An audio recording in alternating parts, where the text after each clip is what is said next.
This is the Greg Bedard Patriots Podcast with Nick Cavins.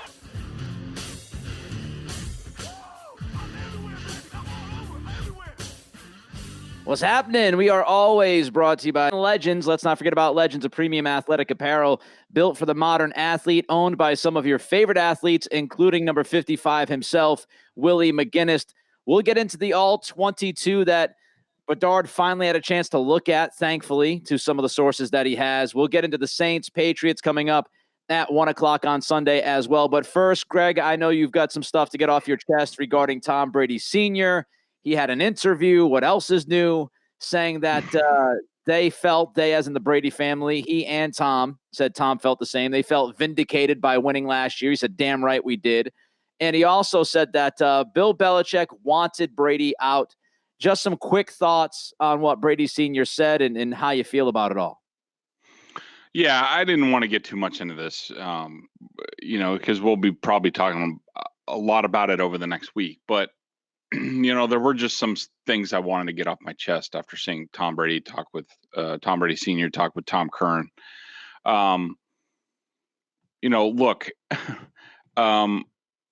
I understand the push and pull as a father, with a son, and I understand the emotions involved here. What I just don't understand is I don't understand the pettiness from Team Brady towards the Patriots in general. I mean, look, we understand it didn't work out here.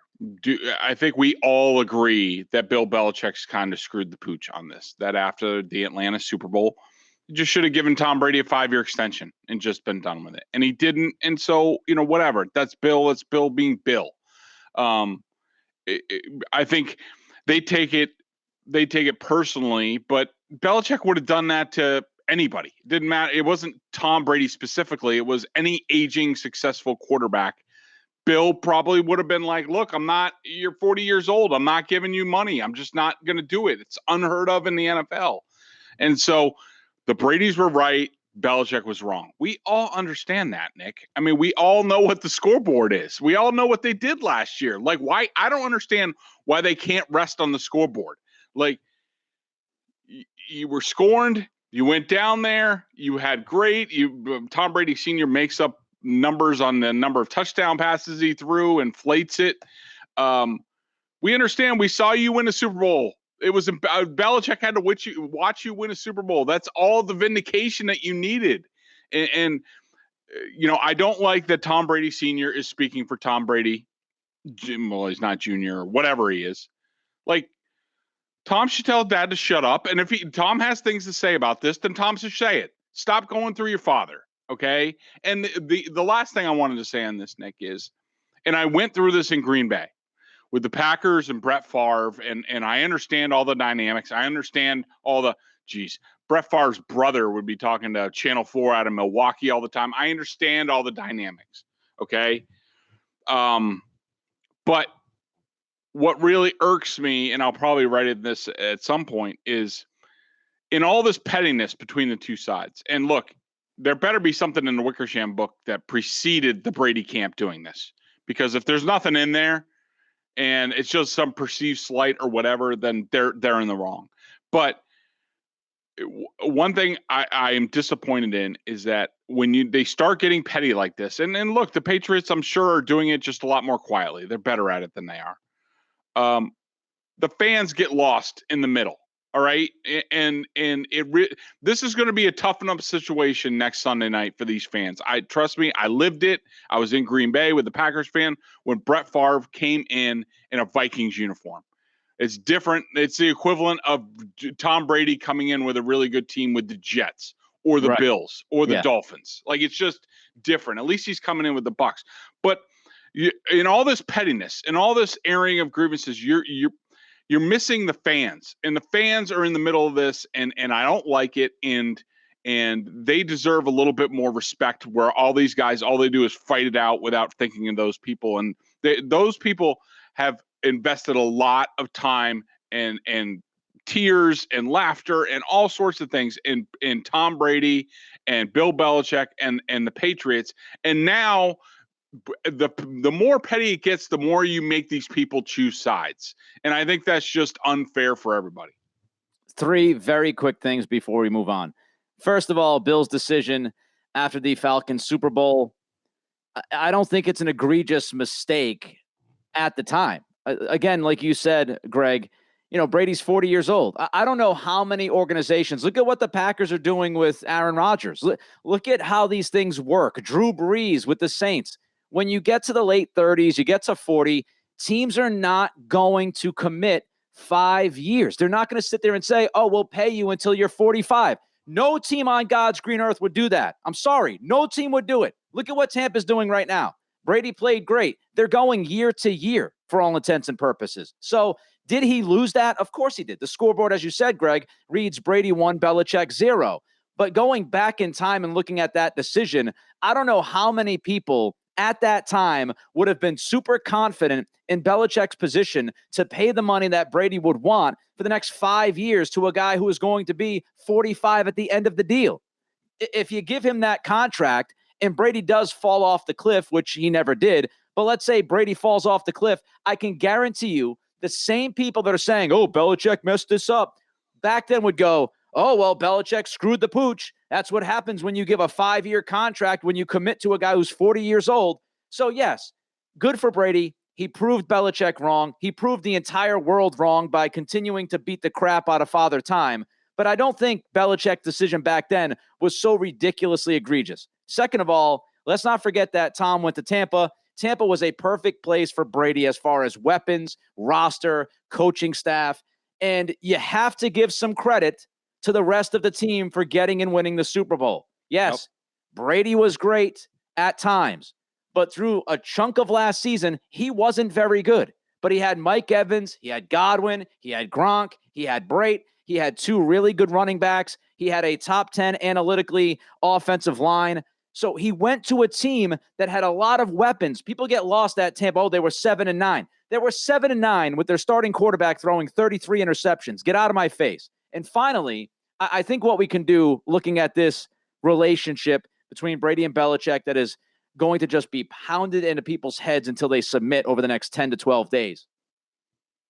It's very underrated how difficult it is to make a relationship work in professional sports for the long term.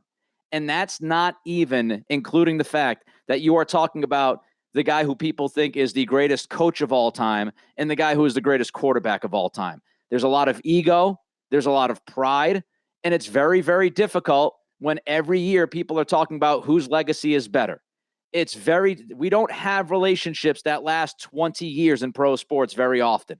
So the 20 years they got, I think people should look at it and say, man, they did a heck of a job to stay together for 2 decades, because that doesn't happen very often. Let's move on. I know you get to check the all 22, Greg. Mm-hmm. Finally, thanks to a source of yours, I did read that the NFL is going to finally get the all 22 on their website and the Game Pass supposedly tomorrow. So that's good news for you. Yes. The all 22, you took a look at it. Let's start with Mac.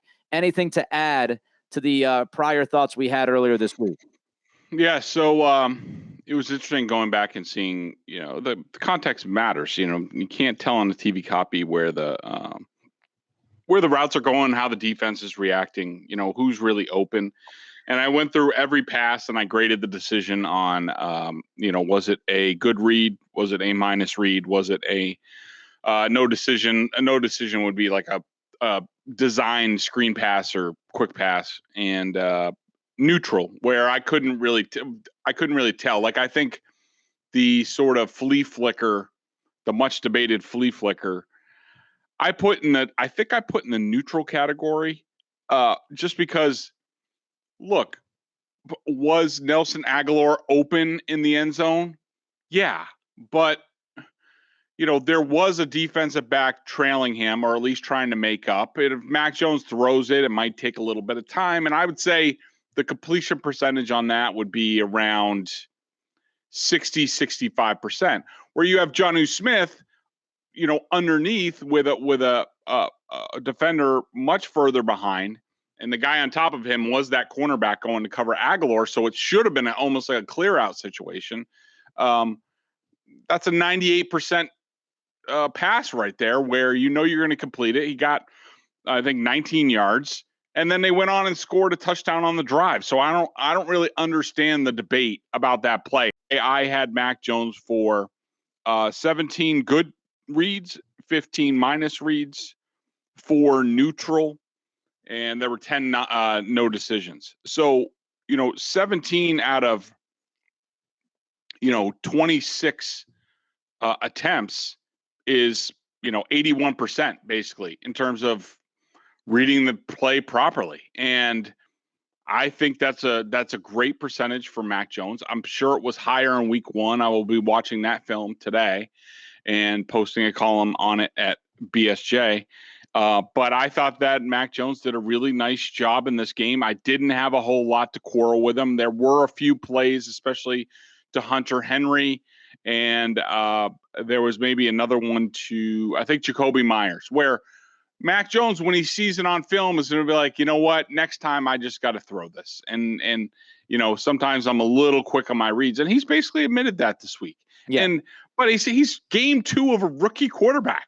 He's not going to be perfect. And, to basically be like, to have a 19% error rate, that's really good in an NFL game for a second game. So I think he's doing a great job. I didn't think he played great in this game. Some of his throws were off and other things, but I think in terms of his progression, he's in a great spot. So it sounds like Patriots fans should feel probably a little bit better right now about last week's game than they did right after last week's game regarding Mac Jones. Anything else quickly that jumped out at you on the all 22? No, well, I mean, I don't know if we want to get into this now, but just, because there was some talk on Felger and Maz, and of course it got taken out of context because Jimmy Stewart, the producer there, tries to be really funny. And, remember, radio shows are entertainment, as Nick would know well. They're not exactly journalism. And so, sometimes Jimmy pushes the envelope a little bit to create some controversy around the show, especially if his people are not doing that. And so, I brought up something that has been something I've thought about from time to time. I'm not saying it's factual. I'm not saying this is the case, but there have been times where I've wondered, does Mac Jones' height affect him in the pocket a little bit, where he doesn't see everything that, say, a 6'4", 6'5" quarterback. He's 6'2.5". It's not small, but it's undersized for a pocket quarterback. For an athletic quarterback who runs around and does different things, and you move the pocket, it's not short. If they're confined to the pocket, yeah, it will be. But in terms of the way they play, most of the time, it's not an issue. But for a pocket quarterback, it's an issue. And what I see is Mac Jones throwing a lot into, when the offensive line parts, he throws into the opening that's there. He does not throw a lot to where there's traffic on either side of him. And that's fine. And I'm telling you, I haven't made a decision on this yet. It's only 2 games in. There's probably been like 2 instances where I've been like, I don't know, can he see that guy? So we'll see. But it's no harm, no foul with it, because Drew Brees is the same way. I mean, Drew Brees is smaller than Mac Jones. And what ended up happening, look, he wasn't great in San Diego with the Chargers. The Chargers, went to Phillip Rivers, and, Brees had the shoulder injury. But he went to New Orleans, and he worked with a great play caller in Sean Payton, who understood how Drew Brees needed to operate in the pocket. And he started to scheme things where, they scheme the protections in terms of where he was allowed to throw and avenues where he was allowed to throw. And I think that might be something Josh McDaniels will need to look at down the road. But A, no, I don't think Mac Jones is too small. And B, on the same radio show, I was asked, do I think the Patriots have their franchise quarterback? And I said yes. So the two things can't be true. Saints coming up on Sunday, Greg. And kind of interesting, right? After week 1, they looked great, beating Green Bay easily. And, there was this Jameis Winston is reborn narrative being thrown out there. And man, oh man, maybe the Saints are better than we thought. Then they get beat easily by Carolina. And now everybody's trying to figure out, okay, who is actually who are the real Saints? It's going to be a fascinating game, I think, on Sunday for several reasons. Let's start with the Patriots offense versus the New Orleans defense. Some of the things, Greg, that you're looking at with this matchup, of course, it all starts with Mac and the offensive line. Your feelings about that matchup on Sunday? I feel pretty good about that matchup. I mean, look, and wait, we're talking Patriots offense, correct? Yeah. Yep. I don't think that you're running into a Saints team that has basically years of salary cap neglect has finally caught up with them. Yeah. I think it's very similar to the Patriots after Brady. It's the Saints after Breeze and kicking the can down the road with his contract, and sort of this is just one of those years. I think that the Saints, you have to worry about Cam Jordan up front. You still have to worry about him. He is still a really good player. He's gotten off to a little bit of a slow start, but he leads the team in pressures. He's a dynamic edge guy. You will see him line up inside from time to time. I think he is going to line up over the Patriots' right tackle position. Now they got Trent Brown was back at practice on Wednesday. Does that mean that he's going to play on Sunday? Not necessarily. I mean, if I'm the Patriots, I might hold him out another week and make sure he's ready for Tampa. If that's the case, we know that the Patriots have been challenged at right tackle. So Cam Jordan is a handful to deal with. Dennis Allen is an aggressive defensive coordinator. You got to be ready for a lot of blitzes. I just don't think he has very much behind it. I mean, they're okay at linebacker. I've always liked Demario Davis at linebacker. The cornerback, they were basically pulling them off the street. They won in week 1. Malcolm Jenkins is still a really good safety. So is Marcus Williams. But I think this is a game, Nick, where the Patriots should be able to score some points. They should be able to run the ball. I don't think the Saints are very good up front outside of Cam Jordan. And they should be able to make some plays. I mean, hopefully this is where they sort of get their groove going offensively. And I think this is a good, especially being at home and not having to be in the Superdome, I think this is a good opportunity for them. Couple things. I wonder about the Saints travel schedule. It's been a little clunky because of Hurricane Ida. Is that going to catch up with them? Did it start to catch up with them already last week against Carolina? Maybe. Don't know the answer to that just yet. We'll see how they come out on Sunday.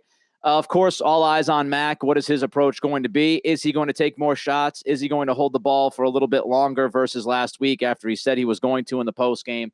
The run game is critical. You're right, Greg, with that. And obviously, Damian Harris, a little bit dinged. I don't think it's anything serious. We'll see if Ramondre is actually activated or not this weekend. Probably not.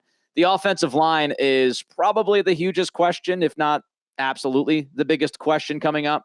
What do they get? You know what? Like you said, does Trent Brown play on the right side, or do we have the let's throw shit up against the wall in that spot again this weekend? That would be a recipe for disaster no matter who you're facing. And can Isaiah Wynn look like somebody that's better than a corpse at times? Like he's been bad early this season. Can he be better? Those are all relevant questions.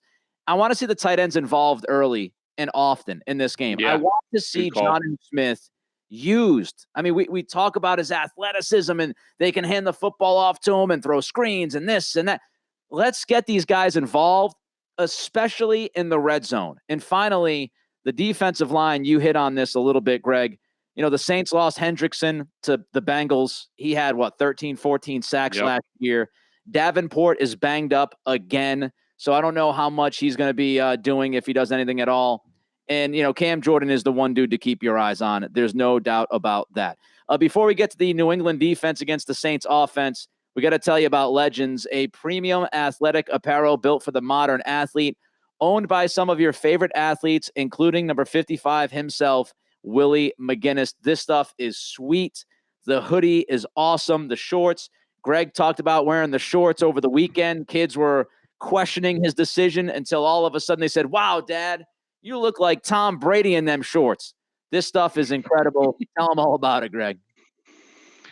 Yeah, Legends Apparel. Listen to some of these names involved. Okay, so you have Willie McGinnis, number 55. You have Steve Nash, Baker Mayfield, Matt Barnes, Marcus Morris, Markeith Morris. They got a little twin action going on there. Bradley Chubb, Marlon Humphrey, Colton Wong, Noah Syndergaard, Quavo, the entertainer.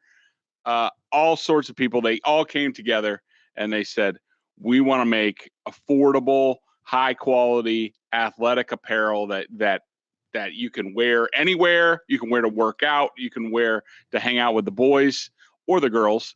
And they've done that. I mean, I love their stuff. I love the t-shirt. I love the hoodie. I can't wait till it gets a little bit cooler up here, Nick, so I can wear the hoodie a little bit more. Right now, we haven't gotten it quite yet, but it's coming. And I know, when I'm out coaching softball and stuff like that, I'm going to have to sport it and people are going to be like, ooh, that looks good. So, make sure you visit legends.com today to shop the latest trends and athletic apparel from the shorts, tees, hoodies, and more, and save 20% when you use our code PATS20. That's legends.com and promo code PATS20. Offer ends October 10th.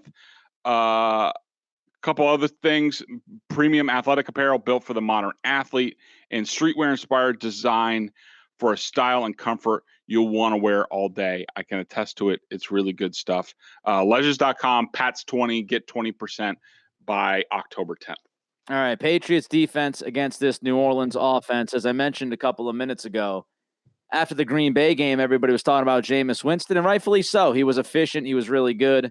5 touchdowns, no picks. Then against the Carolina defense last week, and if you look statistically, Greg, that Carolina defense, you could argue, is the best defense in the NFL through 2 weeks. And Jameis struggled. The offense struggled. What do you expect from this Patriots defense? The son of Belichick, Mayo. What do you think they cook up, and how do you feel? I feel okay, Nick. I mean, look, I don't. This is not the Saints of yore with Michael Thomas and a bunch of guys running free. I mean, they have some speed that you need to worry about. Whether it's Marquez Callaway, the little, what's his name, Lil Jordan Humphrey. Lil Jordan Humphrey, yeah. Lil Jordan Humphrey is actually not so little. He's 6'4". He'd be taller than the Patriots quarterback. But I think with the Saints, where you run into problems is you look at them and they're not that great. They're really good on the offensive line. I think they've had a little bit of an injury there. It seems like they're going to have to move Ruiz from right guard to center. Ruiz was a guy that I liked for the Patriots a couple years ago in the draft. Throckmorton, the kid from Oregon, would insert at right guard. That offensive line, look, we've been talking about the Patriots defensive line for 2 weeks, and it hasn't been good enough. This is the type of offensive line that could shove them all over the place. But the Patriots are basically going to have to take the approach of, let's just shut down Alvin Kamara, because let's make Jameis have to beat us in general, but with these receivers. So just shut down Alvin Kamara. In years past, we would have said this is no issue. The Patriots will do your job up front. Lawrence Guy talked about it in the press conferences that I was at yesterday. This is a do your job game. He's exactly right. This is more of a hold up your blocks, let other guys go get through and make tackles, shut down Kamara, be all over his case with Duggar or Adrian Phillips or whoever in the pass game, and make Jameis have to have a career day throwing to Callaway and these other guys. And I don't think that he could do it over the balance of a game, especially on the road. But if the Patriots can't stop the run, Nick, this is going to be a long day. Yeah, I mean, you're right. It begins and ends with Alvin Kamara. There's no doubt about that. If you can slow him down, at least limit him, that limits a lot of what New Orleans is going to be able to do offensively. Mike Thomas is out for a while. Traquan Smith is out. They're down to their 3rd, 4th, and 5th receivers. You mentioned some of the names. Deontay Harris is also a guy you got to watch out for, who's quick, might be able to get downfield. Old friend Chris Hogan, Adam Troutman at tight end. Nothing that's going to jump out at you, right? Nothing that's going to blow your skirt up at all. So when you look at this team offensively, it's offensive line, it's Kamara. And if you can handle the running back, then you're going to be able to handle this offense, because the more that you put on Winston's plate, the more trouble he could walk into. And I have to imagine that Belichick is thinking, look, if we slow down the run and we put this in Jameis Winston's hands, we're going to win this game, because inevitably he's going to throw 2 picks, if not more, and that'll flip the field. And if we score, now they can't run as much. Now Winston feels even more pressure, and that goes right into what we want to do. So limit the run game and also limit the big pass plays. GTFB, right? Old school days. Make sure nobody gets behind you. The Saints love to try to take those shots. Nobody get behind you. If Jameis has to be patient and dink and dunk his way down the field, that's good news for you. The only question I had for you, Greg, is Matthew Judon. He did not practice. It's a knee issue. Should we be concerned by this? I think so. I think it's, if I had to guess, it's minor in nature. I mean, I did notice him limping a little bit during the game.